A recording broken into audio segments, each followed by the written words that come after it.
My name is Ava Collins. And during my younger sister's engagement party, my parents laughed while relatives mocked my small little bakery business in front of everyone. Flushed heartbreak. My sister smirked and said, "At least Emily found a fiancé before turning 30. Everyone laughed, even my mother. Meanwhile, I stood there quietly holding a tray of desserts I personally made for their expensive celebration. But 10 minutes later, the luxury hotel manager suddenly walked into the ballroom, looked directly at me, and said, "Excuse me, ma'am, the owners are asking for you upstairs immediately." The room went silent instantly, because the people humiliating me had absolutely no idea who really owned the hotel hosting the engagement party. My name is Ava Collins. I grew up in Dallas, Texas, inside a family obsessed with appearances. Especially my mother. To her, success only mattered if other people could see it. Designer clothes, luxury weddings, rich husbands, perfect social image. And unfortunately, I never fit the image she wanted. My younger sister Emily did though. Emily was beautiful, outgoing, glamorous, and naturally charming. Meanwhile, I preferred quiet mornings, baking pastries, and building small meaningful things slowly. Mom constantly compared us growing up. "Why can't you dress more like Emily? Why are you always hiding in kitchens? No wealthy man wants a woman covered in flour." At first those comments hurt deeply. But eventually, I stopped trying winning approval impossible earning anyway. My father wasn't cruel openly like Mom. He simply followed her lead. If Mom mocked me, Dad laughed quietly. If Mom praised Emily, Dad agreed instantly. And honestly, being emotionally ignored sometimes hurts worse than screaming. After college, Emily entered luxury real estate and quickly became the family star. Meanwhile, I opened a small bakery using savings from years of part-time jobs. Nothing fancy, tiny storefront, early mornings, long exhausting hours, but I loved it. For the first time in my life, I built something belonging completely to me. Still, my family treated my bakery like an embarrassing hobby, especially during family gatherings. One Thanksgiving, Emily laughed, saying, "Ava spends 12 hours making cupcakes while normal people build careers." Everyone laughed, even Dad. I smiled politely, pretending it didn't hurt. But deep down, every joke slowly chipped away at me emotionally. What nobody knew was that my bakery quietly exploded online during the pandemic. One viral dessert video changed everything overnight.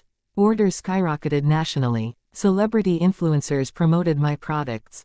Investors contacted me constantly. Within 3 years, my little bakery expanded into luxury dessert cafes across multiple states.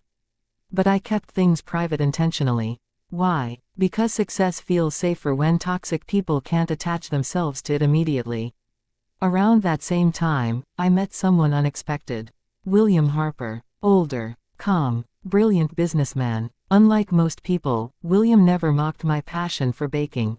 In fact, he respected it deeply. Eventually, I learned his family owned several luxury hotels across Texas. And strangely, he admired how I built success independently. Over time, our friendship evolved into quiet romance.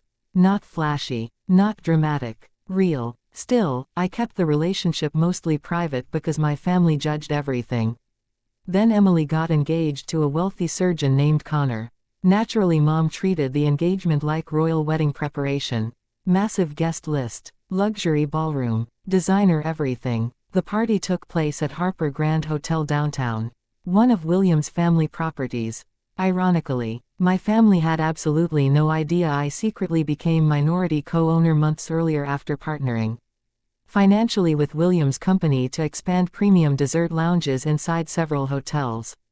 Not because William gave me anything. Because I invested millions from my bakery expansion. But my family still saw me as the struggling baker.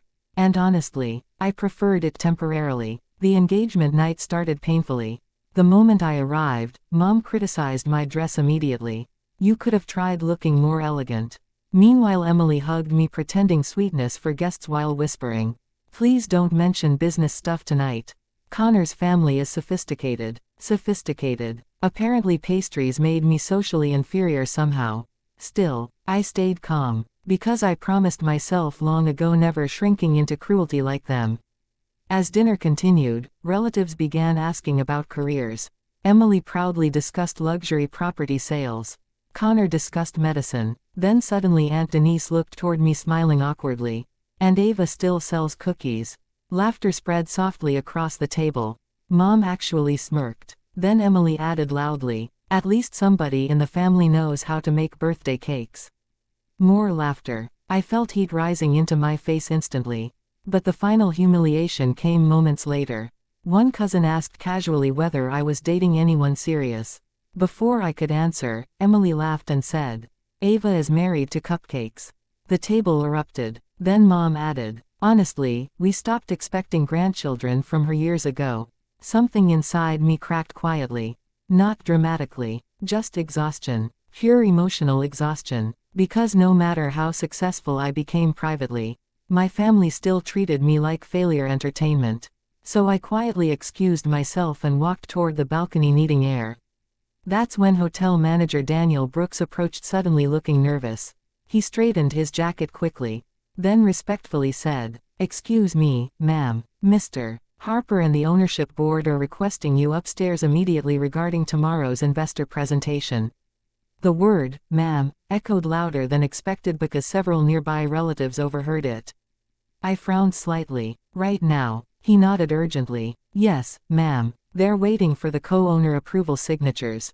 Silence. Complete silence. Behind me, I heard Emily stop laughing instantly. Mom blinked confused. Dad slowly lowered his drink. Then Aunt Denise whispered, "County owner." The manager looked confused by everyone staring. Then politely added, "Ms. Collins owns 30% of the Harper Dessert Hospitality Division." And just like that, the entire atmosphere changed. Emily's face lost color instantly. Mom looked completely frozen. Dad stared at me like seeing a stranger for the first time. Meanwhile, guests nearby suddenly started whispering. Because apparently the girl selling cookies secretly became multimillionaire hotel investor. Honestly, the money wasn't even satisfying in that moment. You know what was? Watching people realize they mocked someone without ever understanding her value. Then William himself entered the ballroom unexpectedly. Tall, confident, calm. He walked directly toward me, kissed my forehead softly, and asked, "You okay?" The room practically stopped breathing. Because suddenly everyone understood two shocking things simultaneously. I wasn't lonely. And I wasn't unsuccessful. Mom immediately switched personalities. Instantly. "Ava, why didn't you tell us all this?" I stared at her quietly. Then answered honestly, "Because every time I shared something small, you laughed before listening." Silence swallowed the table. Even Emily avoided eye contact now.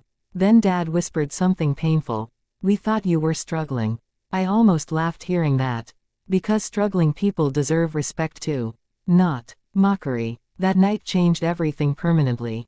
After the engagement party, relatives suddenly became interested in my life. Too interested. Phone calls increased. Compliments appeared magically. Mom bragged about me publicly online. But honestly, it all felt hollow now. Because genuine love shouldn't appear only after success becomes visible. Several weeks later, Emily visited my bakery privately. For the first time ever.